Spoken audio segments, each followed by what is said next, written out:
So 64 Galaxie, we're getting rid of the swivel pins on the front lower control arm, and I'm not prepared to spend $400+ to buy the kits, so I came up with something myself. Here's what they look like in the car, as you probably all well know.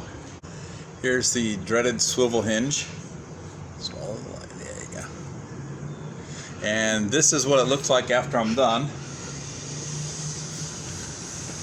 As you can see, it's a straight bolt. The front of the bolt's going to look like that. Okay. And as you may have noticed, I've used 3 washers. I had up to 4 I could use, but I just used as many as I needed to get a nice snug fit.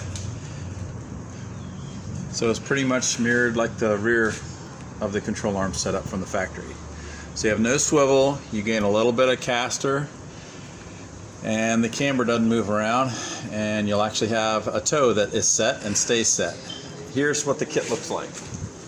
Bushing, a 1-inch drill bit, a 3/4 inch drill bit, a grade 8, 8.5 inch bolt, that's 3/4 inch shaft, of course 4 washers, and a nylon lock nut.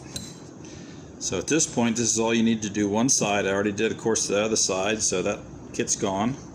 And we'll take out this swivel housing, which I have an extra one on, so I can show you what we need to do. But what I'll be doing next is, if you can see in there,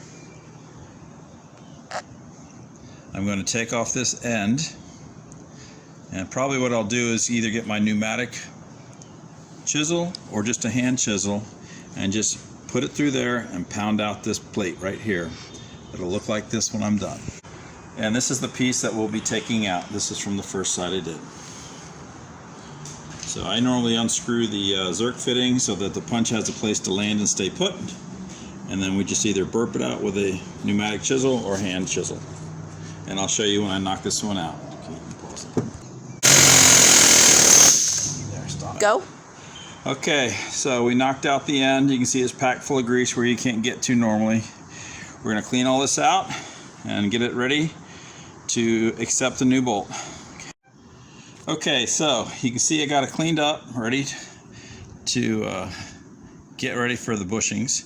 So this bushing here is just a little bit smaller than a 1-inch. That's where we take our 1-inch drill and we ream it out to 1 inch.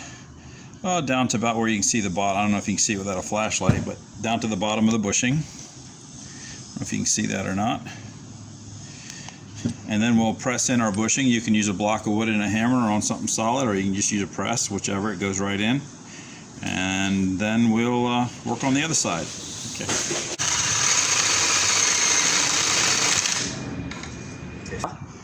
Okay, so I've got that factory bushing reamed out or drilled out to just about 1 inch. And so what we're going to do next is put this bushing in here and press it in at the press over here.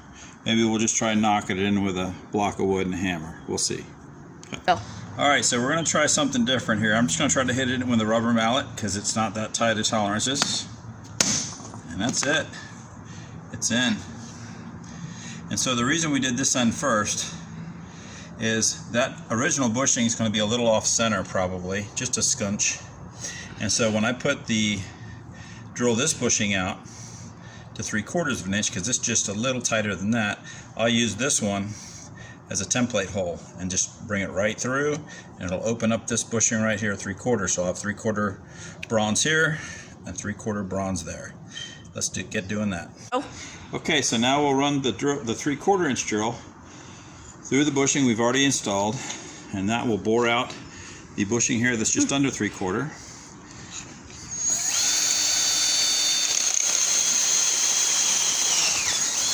And as you can see, it's a straight shot. Bring it back out, and you're done. So we got our bolt ready. Take off the nut and the washers.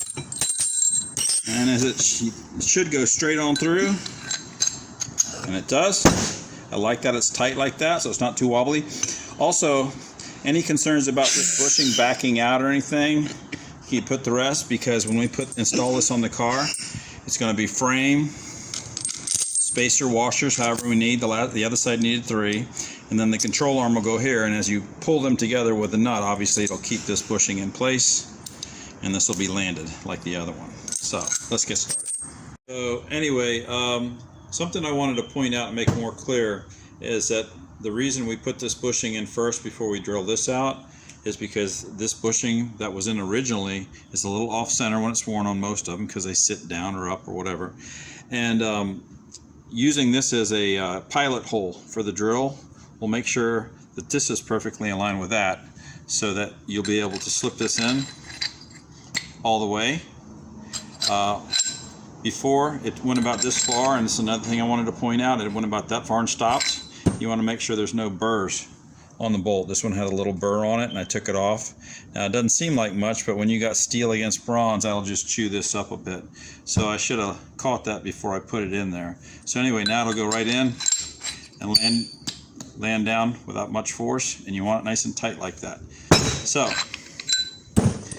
in my next video, I'll show you the components to do both sides, the bolts, the washers, everything you saw. I'll put a price to them along with the drill bits that I got, and if you're interested, I can send some out to you, or if you'd like to buy your own, I can tell you where I bought them. The hardest part I can tell you to find was probably the bolts. If you don't have a good nuts and bolts fastener store in your area, it might be kind of expensive. I saw these things anywhere from $50 to $25. I went down to my local nut and bolt fastener store, and they had them for, I don't know, I think it was like $5 a piece. So anyway, I'll get that together for you and post it on the YouTube for you, so you can make your decision what to do. Thanks.